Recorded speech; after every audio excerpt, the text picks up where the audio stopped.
모든 재물보다 더 큰 재물로 여겼으니 이는 상 주시님을 바라봅니다. 믿음으로 애굽을 떠나 앙의 노함을 무서워하지 아니하고 곧 보이지 아니하는 자를 보는 것 같이 하여 참았으며. 아멘. 자, 오늘 이 본문을 통하여서 믿음을 지키는 법이라는 제목으로 말씀의 은혜를 나누고자 합니다. 자, 말씀에 들어가기 전에 우리 서로 인사 한번 합시다. 서로를 보면서 사랑합니다. 주의 이름으로 축복하고 환영합니다. 할렐루야.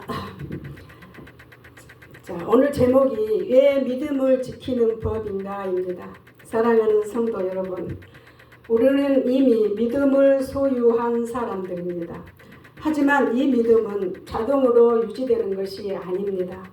믿음은 세상과의 끊임없는 싸움 속에서 지켜내야 할 보배입니다. 오늘 본문은 모세가 믿음을 어떻게 지켰는지를 통해서 우리도 그 길을 따르도록 초대하고 있는 말씀입니다. 믿음의 출처는 하나님께로부터입니다. 에베소 2장 8절에 보면은 너희가 그 은혜를 인하여서 믿음으로 말미암아 구원을 받았으니 이것은 너희에게서 난 것이요 아니요 하나님의 선물이라 이렇게 말씀하고 있습니다. 믿음은 나로부터 나는 것이 아니에요. 우리는 내 믿음은 내가 가진 거라고 생각할 수 있으나 믿음은 하나님께서 주셨다고 에베소서에 말씀하고 있습니다. 오직 하나님께서 우리 안에 심어주시는 선물입니다.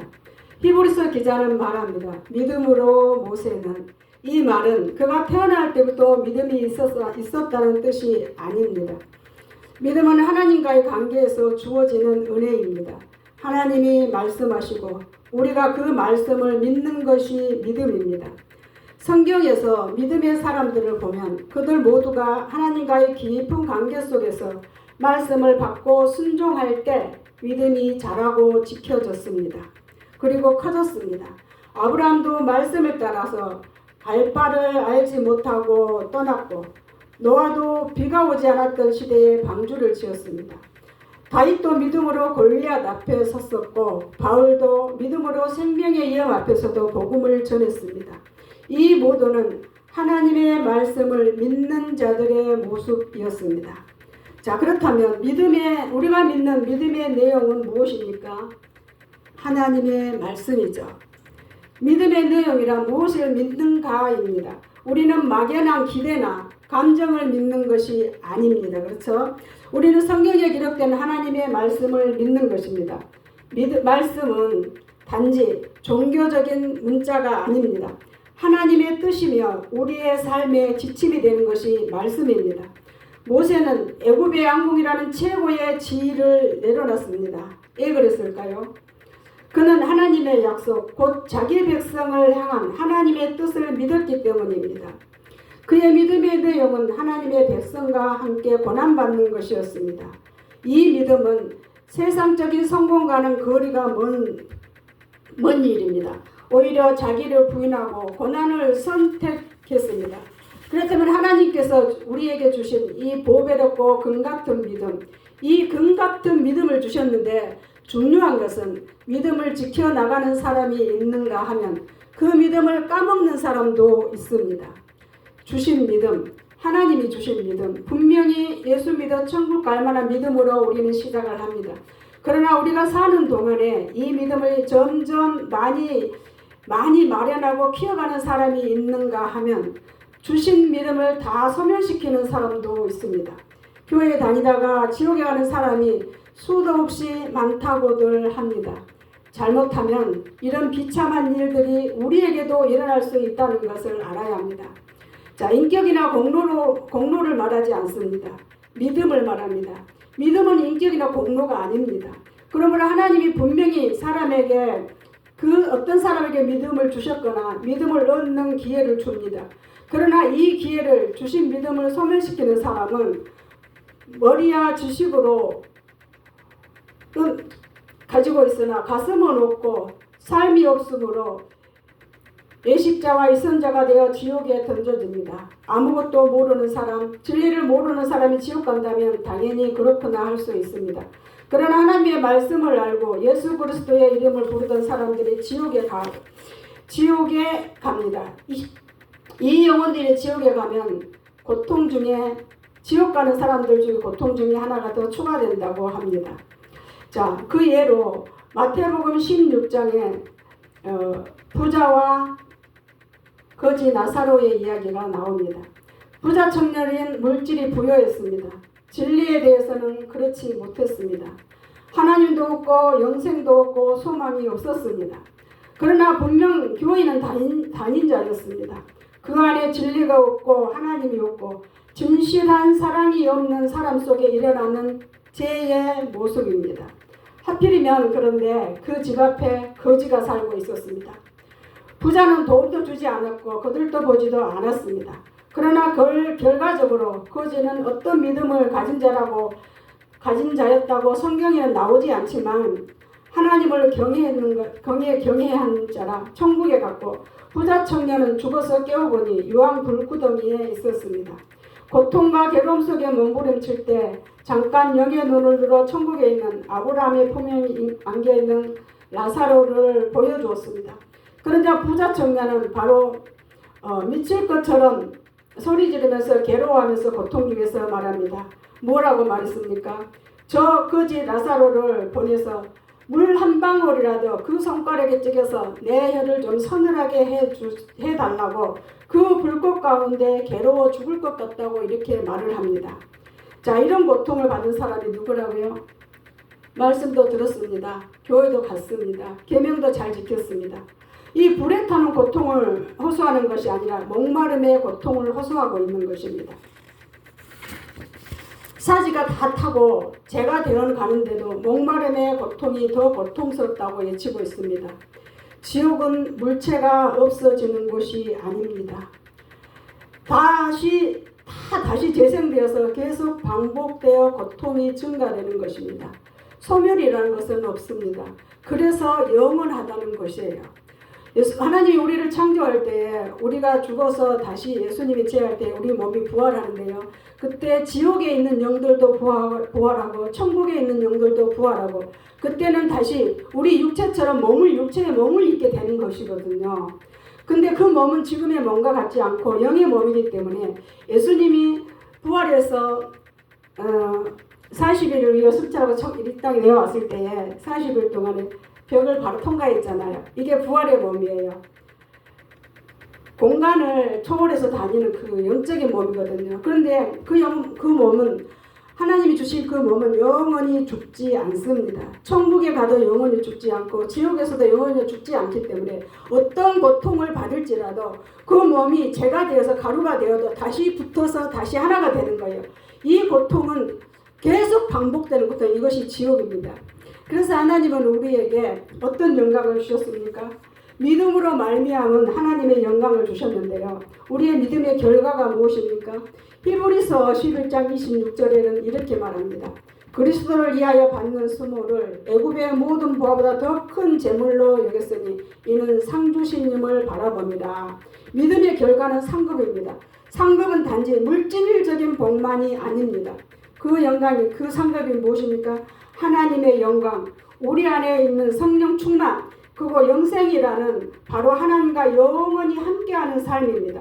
믿음으로 살아간다는 것은 결국 하나님과 연결된 삶입니다. 말씀을 듣고 말씀 안에 있는 하나님의 뜻을 따라 사는 삶은 우리의 삶의 질을 바꿔주고 죽음 이후의 소망을 분명하게 해주는 것입니다. 그렇듯이 부자 이 청년이 지옥에 갔을 때 복음서에는 뭐라고 합니까? 그가 예수님을 만났을 때 예수님에게 묻습니다. 무슨 선한 일을 해야 영생을 받을 수 있느냐고 이렇게 묻잖아요. 그러면서 자기는 어렸을 때부터 계명을 지켰고 금식을 했고 11절을 했고 다 지켰는데 어떤 사람이 구원을 받을 수 있냐고 이렇게 예수님한테 묻습니다. 그럼 예수님이 뭐라고 대답합니까? 너에 있는 재물을 가난한 자들에게 나눠주고 나를 따르라고 했습니다. 근데 이 부자는 어떻게 했습니까? 자기가 부자인 것을 근심하여 나누어지기 싫으니까 예수님을 따르지 못했던 사람입니다. 이것은 이 말씀을 봤을 때 부자 청년이 어려서부터 계명을 지키고 하나님을 잘 섬기는 사람이었지만 그 안에 참된 신앙, 믿음을 갖고 있었던 사람이라고 볼 수 있을까요? 성경의 결론이 뭡니까?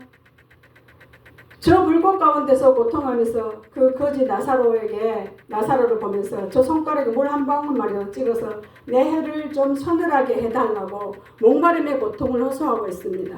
자, 이 부자 청년이 받는 고통은 진리를 받았습니다. 그렇죠? 말씀을 받았어요. 그리고 하나님이 누군지 알았어요. 말씀도 알았는데 그 말씀을 내 것을 하지 않았어요. 한 귀로 듣고 한 귀로 흘러버렸습니다. 그랬을 때 이 부자 청년은 참된 믿음을 가지지 않았기 때문에 결국은 믿음이 없는 사람이었습니다. 그래서 하나님의 천국과 지옥은 무엇으로 운영됩니까? 하나님의 말씀, 율법으로 그 법이 운영되고 있는 것이 지옥이요 하늘나라입니다. 말씀을 따라서 살았느냐 안 살았느냐에 따라서 천국에서 받을 상급이 정해지고 지옥에서 받을 고통이 커진다 이 말이에요. 자, 이것이 어디에서 나옵니까? 하나님의 뜻, 말씀 안에 있는 하나님의 뜻. 지금 우리가 무엇을 말하고 있습니까? 믿음을 말하고 있습니다. 그 청년이 말씀을 몰랐습니까? 계명을 지켰다 했습니다. 누구보다도 철저히 계명을 잘 지킨 사람이라고 했습니다. 하나님의 율법에 철저한 사람이었어요. 그것도 하나님의 말씀이었잖아요. 근데 믿음이 없었다 이 말이에요. 천국에 간다는 믿음. 천국에 우리의 부와 영원한 생명, 영원한 행복이 거기에 있다는 걸 몰랐어요. 이 땅에서는 우리가 잠시 이 땅에서 사는 하나님께 받은 믿음으로 우리가 갈 천국을 준비하느냐, 우리가 지옥을 가느냐 하는 것에 어디에 달렸다고 합니까? 우리의 믿음에 달렸다는 거예요. 그렇다면 이 주어지는 믿음을 부자 청년은 어떻게 했습니까? 부자는 살면서 육신의 정욕과 물질, 향락과 바꾸어버린 것입니다. 그래서 그가 믿음을 잃어버린 것입니다. 그는 어려서부터 계명을 지켰던 사람입니다. 하나님을 경외하는 믿음이 있었던 사람입니다. 그러나 결과는 처참한 지옥에 갔습니다. 믿음이 약해지고 믿음을 소멸시켰기 때문입니다. 그 사람이 하나님을 모르는 사람이 아니었다 이 말이에요. 그러므로 성경에 기록된 이 부자 청년의 신앙의 모습을 우리가 유의하게 보면서 묵상하면서 살펴보아야 합니다. 우리는 내 영혼의 상태, 주신 은혜의 믿음을 나는 어떻게 간직하고 이어가고 있는가를 살펴보아야 합니다.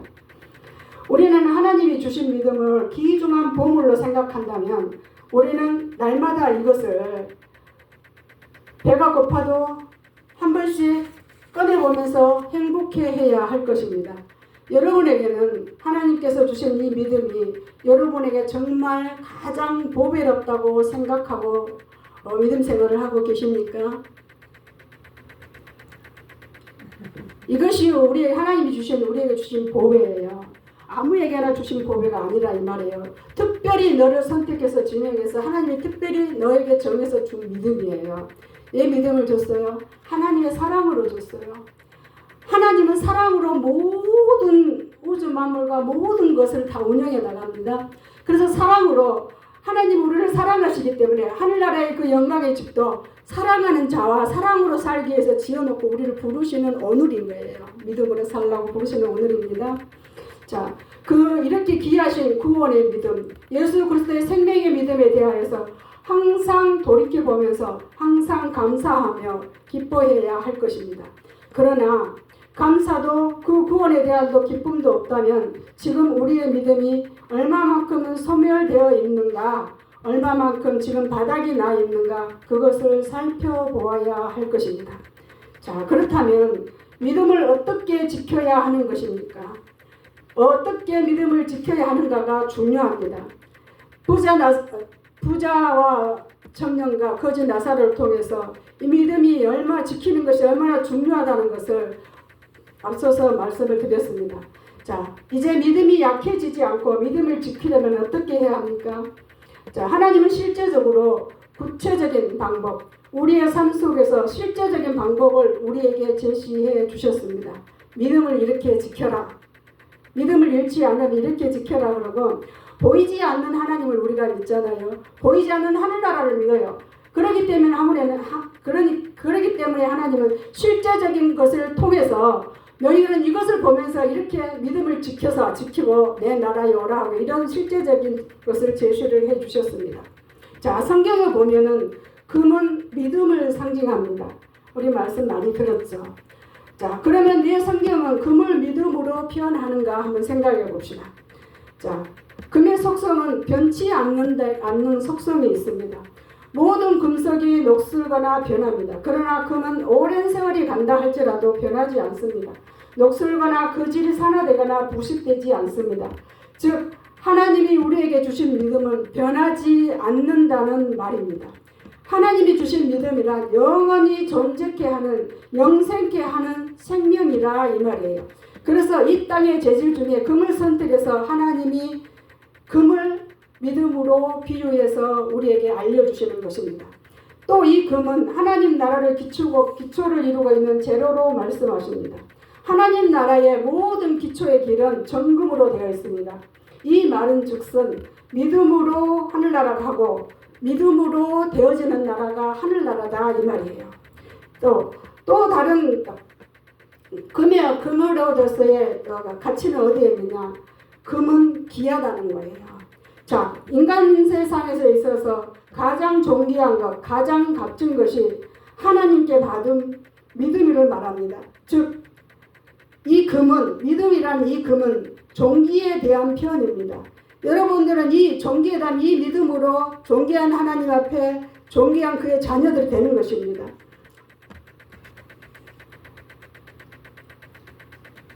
하나님께서 주신 세상에서 가장 귀한 믿음, 보배로운 믿음을 받은 사람이 여러분들인 줄 믿습니다. 기뻐하고 감사하시길 바랍니다. 또 세 번째는 금이라는 게 어떤 속성을 갖고 있냐? 금이라는 것은 재련하고 단련해야 되는 금속입니다. 자, 문성희 목사님 많이 설교를 했죠. 돌 속에서 금을 발견해서 그것이 정금되게 하려면 재련하고 연단한다.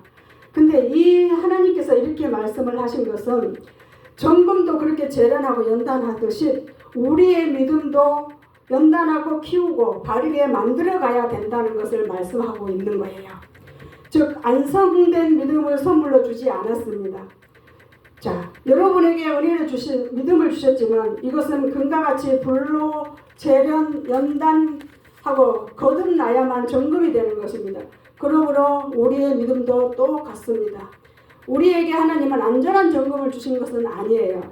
자, 이것은 여러 가지 밭의 비유에서도 우리가 잘 나타납니다. 자, 가시와 웅끈기 돌들을 잘 골라내야 옥토밭이 되어서 씨를 뿌리고 가꾸는 대로 열매를 거둘 수 있듯이 우리의 믿음도 우리에게는 환난이나 염려, 걱정 이런 것들 때문에 믿음을 저버리게 하려고 하는 유혹들을 이겨내야가 정금 같은 믿음으로 빛나게 된다는 것입니다. 이것이 우리의 믿음을 지키고 자라나게 하는 과정입니다. 자, 그렇기 때문에 우리의 실제적인 삶 속에서 우리의 믿음을 지키는 구체적인 방법을 제시해 주셨어요. 우리에게 주신 믿음은 성경은 금 같은 믿음이라고 말씀하십니다. 하나님은 그 금을 가지고 장신구를 만들라라고 말씀하십니다. 자, 장신구가 뭡니까? 금으로 무엇을 만들어요? 우리는 자, 금반지도 만들고 금목걸이도 만들고 금팔찌도 만들고 금거기리도 만들고 금덩어리를 싸놓기도 하죠. 근데 하나님께서는 금으로 장식품을 만들어서 실제적으로 너희가 믿음이 떨어지지 않기 위해서 믿음을 저버리지 않기 위해서 실제적으로 그 금 부석들을 금을 장신구로 만들어서 너희들 몸에 붙여라 그렇게 말씀하셨어요. 자, 그러면 이 금은 가루나 조각으로 있으면 우리가 보관을 한다 해도 잊어버리기 쉽죠. 그리고 별로 귀하게 이렇게 보석처럼 생각을 안 하잖아요. 장 속에다 묻어놓잖아요. 그러나 그 금으로 금반지, 팔찌, 목걸이, 귀걸이 등을 만들면 우리 몸에 달고 다니면서 우리 몸을 빛나게 하게 하죠. 자, 그렇듯이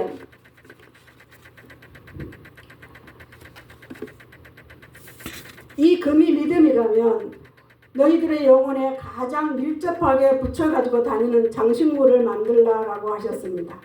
신앙인들이 왜 믿음을 잃어버리겠습니까? 그거는 사랑과 그것이 귀하다는 애착을 갖지 않기 때문입니다. 그래서 그 귀한 믿음을 장 속에 묻어놓지 말고 애착을 갖고 귀하게 여기고 사랑하라고 장신구를 만들어서 너희 몸에 차고 다니라 그렇게 말씀하시는 거예요. 자, 내가 이 믿음이 얼마나 소중한가, 이 믿음을 얼마나 귀하게 여기는가에 따라서 믿음은 자라날 수도 있고 잃어버릴 수도 있습니다.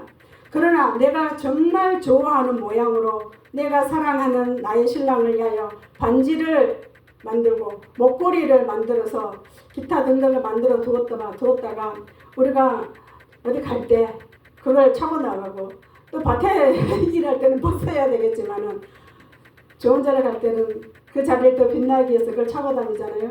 그 참 금반지가, 금팔찌가, 금목걸이가 우리가 하늘나라에서 받을 영광을 우리에게 영광으로 되돌려 줄 것입니다. 자, 그래서 주님은 믿음이 약해지지 않고 믿음을 지키려면 장신구를 만들라고 하셨는데 그 첫째가 바로 금반지를 만들라고 하셨습니다. 자, 여러분들 다 금반지 있습니까? 없습니다. 금반지 하나씩 만드세요. 자, 금반지는 언약에 대한 상징입니다. 우리의 다짐이면서 우리가 금반지를 끼웠다 하는 것은 믿음의 언약이요 믿음의 다짐입니다. 그래서 내가 하나님을 향하여 믿음의 언약을 갖는다는 것은 항상 이 믿음으로 살겠다는 다짐을 말합니다.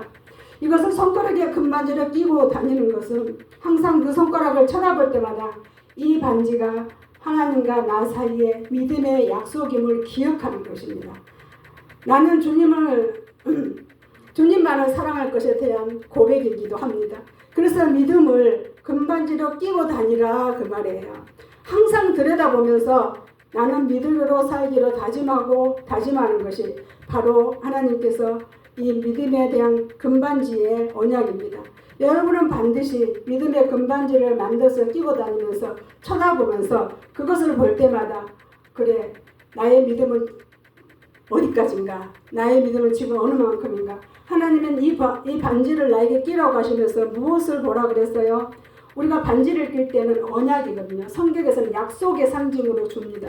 반지를 준 것은 우리가 결혼할 때도 반지를 주잖아요. 변치마고 영원히 함께 살자는 것이거든요. 반지가 그런 약속이 있습니다. 그래서 하나님의 약속을 잊지 말고 믿음을 지켜서 그날에 오라. 그리고 하나님은 실제적으로 반지를 보면서 너희들 믿음을 저버리지도 말고 잊지도 말고 그 언약을 생각하고 믿음을 지켜라 그러면서 반지를 만들어서 끼라고 하셨습니다.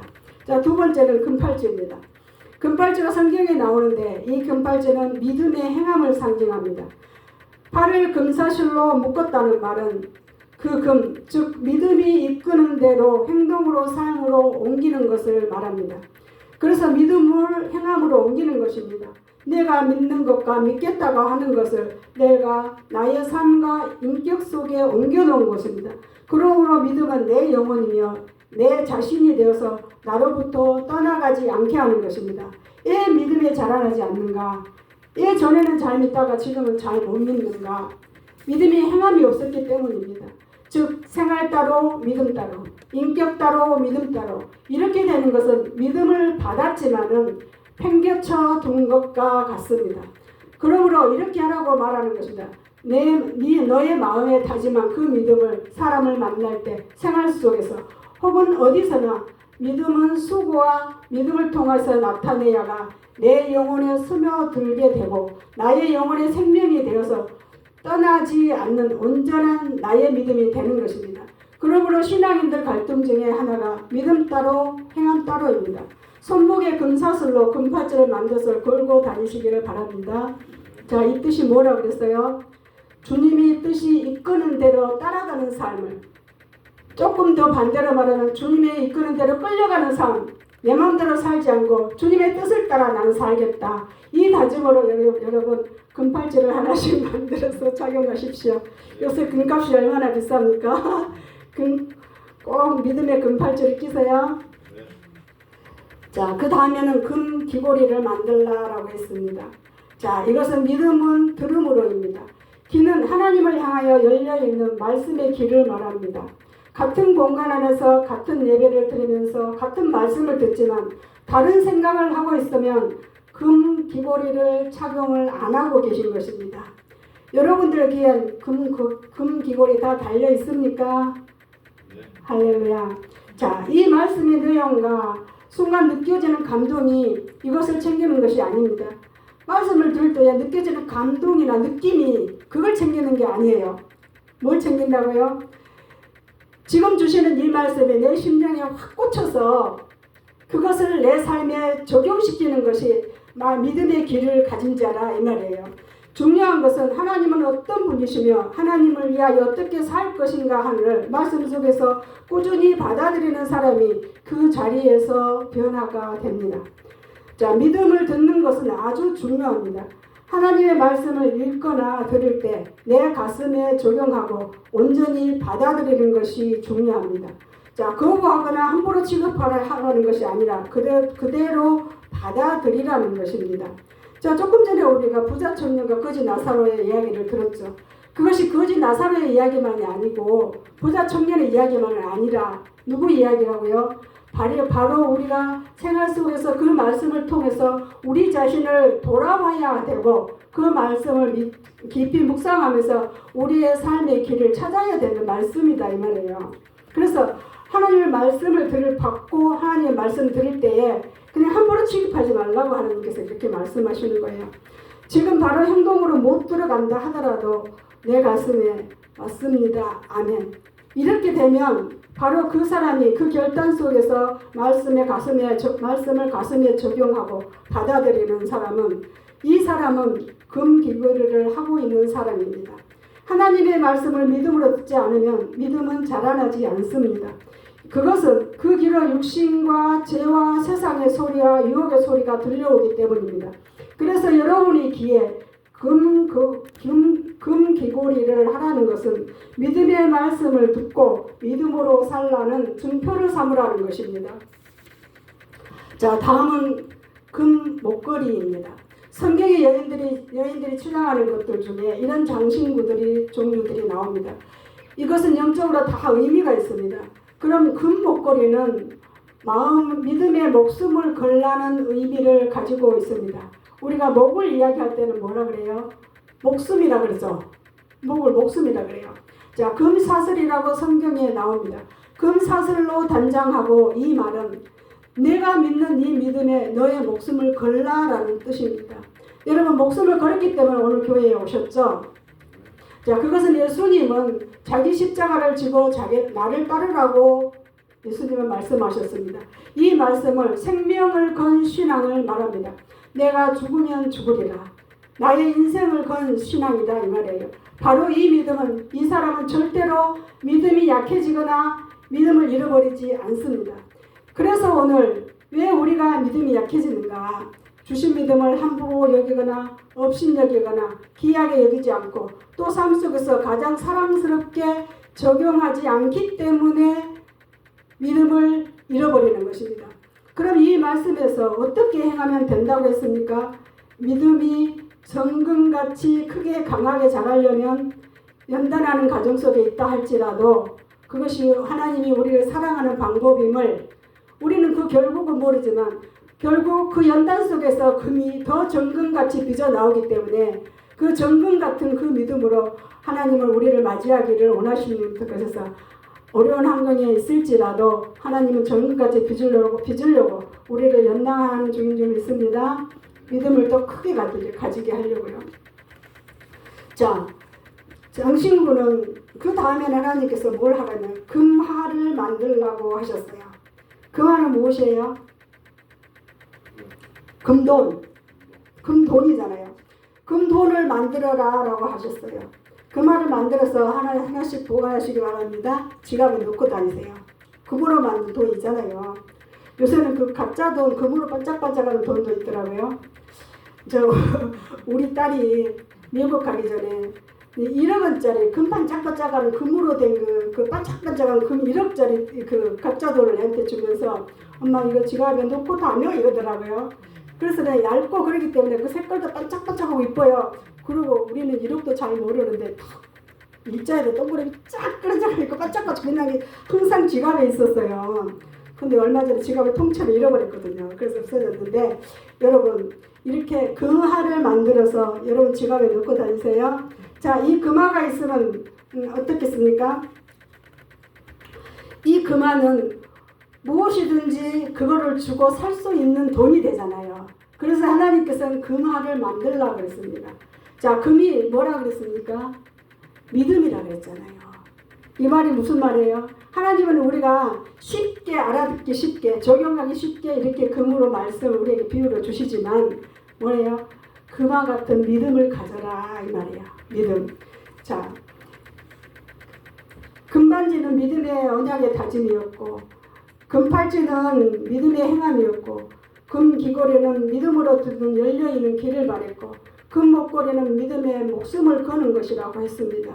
그러면 믿음의 기도란 무엇입니까? 여러분이 그 말을 가지고 있다면 그 금돈을 가지고 구하고 싶은 모든 것을 살 수 있습니다. 즉 믿음의 기도는 하나님으로부터 모든 것을 얻을 수 있다 이것을 말합니다. 기도하면 하나님이 다 주신다 이 말이에요. 그냥 기도하면 줍니까? 우리가 아무리 기도를 많이 해도 믿음으로 하지 않는 기도는 하나님 용납하지 않습니다. 그래서 금화를 만들어서 가지고 다녀라. 자, 즉 너의 믿음의 기도를 통해서 하나님의 은혜를 얻는 도구로 삼아라 이것이에요. 그 방법으로 삼아라. 너희들 인생의 힘으로 삼으라는 것입니다. 자, 이 기도는 절실하고 온전한 믿음의 기도. 이 기도가 되어서 믿음의 기도를 통한 하나님의 모든 것을 얻고 누릴 수 있도록 하라 이 말이에요. 그래서 믿음을 기도에 적용해 활용하고 그 믿음으로 그것을 믿음의 그대로 기도로 쓰라 이것입니다. 바로 이것이 금으로 돈을 만들어서 필요할 때마다 필요한 것을 능히 구할 수 있는 것처럼 우리의 믿음의 기도는 바로 금하다 이 말이에요. 하나님께 무엇이든지 구해서 받을 수 있는 금화. 그래서 금화를 만들어라 그래요 하나님께서. 자, 또 그리고 이 금화로 믿음의 역사를 보라 이 말이에요. 금을 가지고 있으면 무엇이든지 당장 내 앞에 내가 원하는 것을 가질 수 있는 역사를 만들 수 있잖아요. 자, 믿음의 역사란 믿기 때문에 말씀하는 대로 그대로 믿는 행동으로 나타나는 것을 말합니다. 여러분 큰 믿음을 가지시기 바랍니다. 자, 우리가 예수님을 믿고 신앙생활을 할 때요. 우리가 믿음이라고 통체적으로 크게 말을 하잖아요. 근데 믿음에도 여러 종류가 있다는 걸 여러분들 아시나요? 고린도전서 13장에 보면 믿음을 은사적인 믿음으로도 구하라고 말합니다. 믿음의 은사라고 하거든요. 그것이 바로 능력의 은사입니다. 믿는 대로 외치면은 그게 그대로 실제로 이루어지는 것이거든요. 근데 우리는 다 같이 그냥 믿음하니까 똑같은 믿음인 줄 알아요. 그러나 백부장이 자기 종의 병을 낫기를 구했을 때 예수님이 뭐라고 했습니까? 구원받을 바란 믿음. 또 그 종이 나았을 때 병을 고침받을 만한 믿음이라고 했거든요.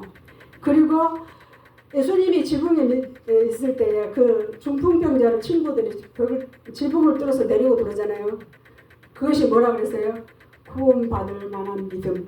또 병 고치는 믿음이라고 했어요. 그 믿음을 누구의 믿음이라고 했어요? 그 친구들의 믿음이라고 했어요. 너희의 믿음을 보고 그 중풍병자를 고쳐줬다 했거든요. 자, 우리가 은사가 있습니다. 그냥 은사라는 것은 만약에 문목사님이 병든 자를 위해서 기도해요. 설령 어떤 사람이 그 사람 보니 병든 사람이 믿음이 없었다 할지라도 믿는 내가 믿음 있는 내가 믿음으로 병 낫기를 하나님 주의 이름을 부르면서 기도해요. 그럼 그 사람의 병이 낫습니다. 그런 결과들이 많이 있어요. 이건 누구의 믿음이에요? 기도해 준 사람의 믿음을 보고 하나님을 고쳐주시는 거예요. 그러니까 우리는 단지 구원받는 믿음에만 지나가면 안 돼요. 그렇죠? 그래서 이 믿음은 뭐예요? 역사의 믿음은 내가 믿는 대로 이루어지는 역사를 여러분들 체험하고 그 믿음을 가지라고 하나님께서 금화를 만들라고 하셨어요. 여러분 다 금화를 가지시기 바랍니다. 자, 히브리서 11장 26절에 보면 그리스도를 위하여 받는 능력을 애굽의 모든 부하보다 더 큰 재물로 여겼으니 이는 상주심을 바라봄이라라고 했습니다. 모세는 이게 모세의 고백이잖아요. 모세는 뭘 바라봤어요? 지금 현재 내 영아보다 애굽의 왕자보다 내가 그 왕자 자리를 내려놓고라도 그리스도인들과 함께 고난을 받고 주님의 일을 해서 하는 것은 지금의 이 재물보다 애굽의 왕자의 자리보다 그 하늘나라의 그 영광의 상을 바라보고 그렇게 했다 그랬어요. 이것이 믿음이에요. 정말 내가 예수님을 믿고 예수님을 따르는 주님을 섬기는 이것이 세상 어떤 것보다 가장 값지고 귀한 것으로 여겼다 이 말이에요. 여러분들에게도 이런 믿음을 가지시기 바랍니다. 이것이 바로 장신구를 만들고 금화를 만든 바로 모세의 모습이었습니다. 우리가 그렇게 하고 있는가 한번 생각해 봅시다. 세상이 나의 금화가 아니고 세상의 것들이 나의 장신구가 아니라 하나님이 주신 이 믿음, 그리고 그 믿음의 내용, 그 믿음의 것들을 가장 귀하게 여기는 이 모습이 바로 모세의 믿음이었습니다. 오늘 하나님은 이 말씀을 주시면서 너희가 이 모세의 믿음을 쫓아서 본을 받아서 너희도 따라오라 이 말이에요. 오늘 주님은 무엇을 말씀하시는가? 모세가 어떤 믿음을 가졌기에 어떤 능력으로 어떻게 쓰여졌는가? 그것을 말씀하시려고 오늘 이 본문을 잡아주신 것입니다. 하나님이 우리에게 주신 믿음은 사랑입니다. 그러므로 우리의 믿음이 사랑입니다. 믿음으로 사는 우리의 행함은 우리가 주께 드리는 사랑입니다. 우리가 드리는 사랑. 그 사랑 때문에 하나님은 그 사랑하는 자를 자기 옆에 두르고 자기의 보좌로 부르십니다. 이게 우리가 드리는 사랑이에요. 쉽죠? 하나님 보좌에 같이 있는 거 참 쉬워요. 왜 우리의 믿음이 사랑의 믿음이 될 수 있는가? 정말 주님이 나를 사랑하고 있는 것을 하나하나 체험하면 주님을 사랑하지 않을 수가 없게 됩니다.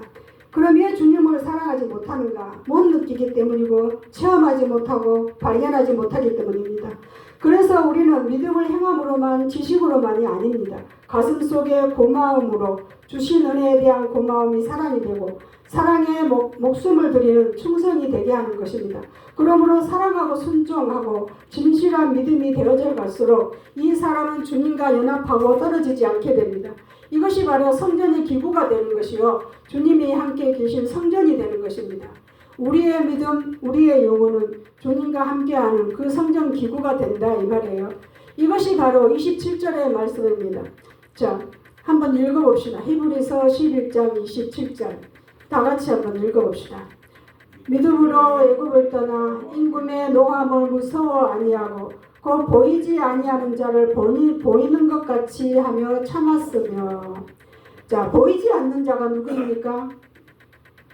하나님이시잖아요. 주님이시죠? 그 보이지 않는 나라가 어디입니까? 하늘나라잖아요.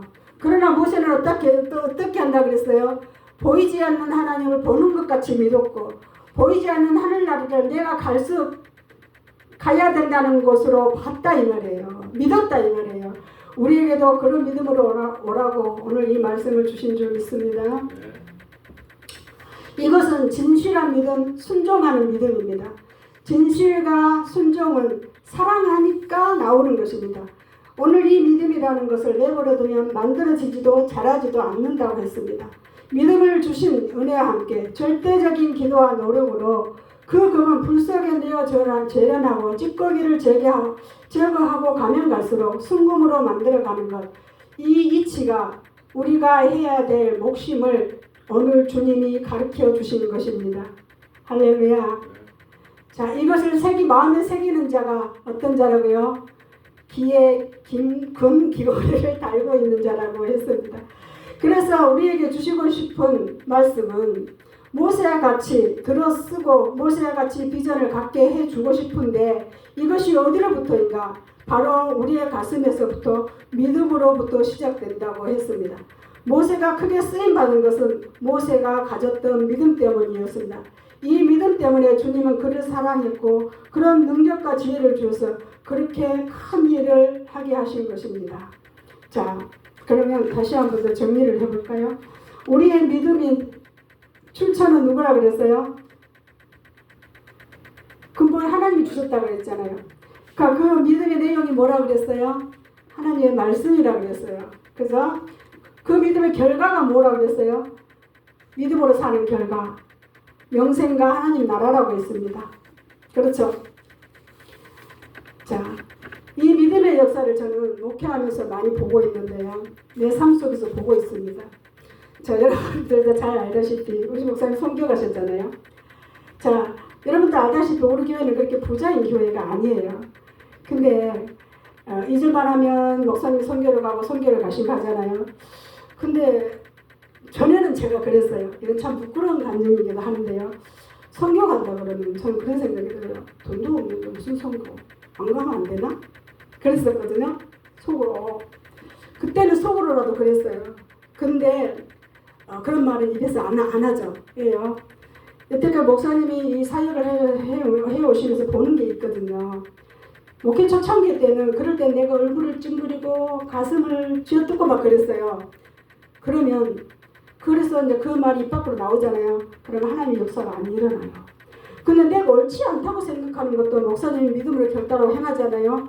그럼 내가 아무 말 안 하고 그냥 따라요. 그러면 내가 마음이 기쁘지 않더라도 입 밖으로 꺼내지 않는 불평은 하나님께서 그 일을 이루셔요. 목사님 하시는 일을. 근데 이제 이 선교가는 일, 모든 행하는 일 속에서 목사님이 하겠다고 결단하잖아요. 그 예로 이번에도 선교를 갔는데 내가 알다시피 목사님 통장에 잔고가 없어요. 우리 목사님이 참 마음이 이렇게 선량한 게 저는 선비 같다 그러거든요.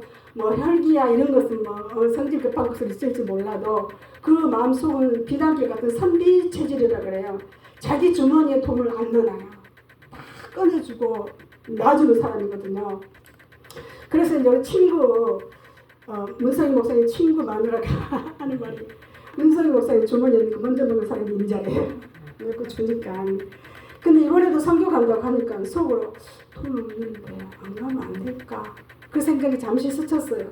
근데 전화 소리를 들어보니까 법부도 가야죠 하고 허락을 하더라고요.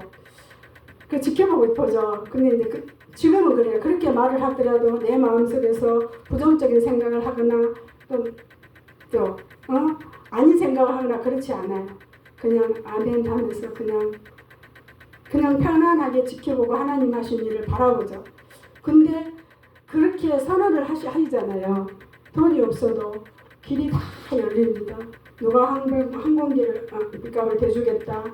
또 아주 부자인 사람들이 아니라도 오고 가는 사람들 성경으로 계속 헌금을 내고 선교비를 주고 이렇게 해서 거기에서 가서 쓸 경비 또 거기에서 가서 선교해야 할 돈들을 채워주세요.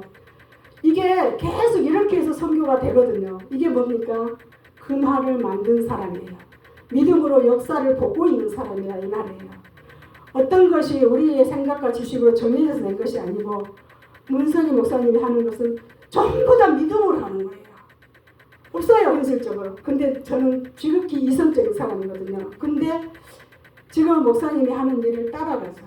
그리고 거기에 대해서 사라가 내년 이맘때 내게 네가 잉태하여 아기를 낳을 거라 해서 비가 웃었듯이 그런데 그 선지자가 그랬죠.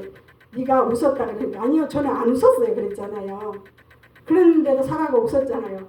어쩌면 그런 기분? 아닌 것 같은데 그래도 좋은 것 그죠? 그런 기분이었어요. 사라가 바로 저도 그런 기분이거든요. 그래서 우리에게도 이 역사를 보는 체험하는 믿음을 하나님이 주시는 하나님이 하라고 하시는 그 말을 사서 지갑에 넣고 필요할 때 쓰시기 바랍니다. 자 기도하겠습니다. 하나님 아버지 우리 모두에게 주신 말씀이지만 특별히 오늘 나 자신에게 믿음을 잃어버리지 않고 믿음의 온전함을 이루게 하여 모세가 하나님을 어떻게 섬겼으며 오늘 우리가 어떻게 믿음을 가꾸어 갈 것인가를 가르쳐 주셨습니다. 핑계하거나 비굴해지거나 방황하지 말게 하시고 정말 주님이 주신 이 보배로운 믿음을 아름답게 가꾸어서 모세의 가슴, 모세의 믿음을 만들게 하시고 그러므로 하나님이 능히 모세에게 주신 능력과 지혜와 거룩함을 충만히 부어서 주신 것처럼 우리에게도 그렇게 하여 주시옵소서. 우리 모두의 소원입니다. 우리가 하나님의 영광이 되기를 원하고 하나님의 기쁨이 되기를 원하고 우리 영혼 속에서도 그 믿음의 기쁨의 충만이 우리 안에 이루어지기를 원하오니 하나님 도와주시옵소서. 우리의 믿음이 정금같이 만들어지게 하여 주시옵소서. 예수 그리스도의 이름으로 기도합니다. 아멘. 시간이 많이 지나갔으므로 축도하며 함으로 예배를 마치겠습니다. 지금은 우리 주 예수 그리스도의 은혜와 살아계신 아버지 하나님의 극진한 사랑과 성령님의 감동, 감화, 충만케 하시는 은총이 오늘 믿음의 온전함을 인하여 자신의 삶을 기꺼이 드리기를 작정하는 우리 성도들의 머리 위에, 목사님의 사역 위에, 우리 교회 위에, 우리 성도들 각 직장 위에, 가정 위에 이제부터 영원토록 함께 있을지어다. 아멘. 감사합니다. 예배를 마치겠습니다. 당일날 생략합시다.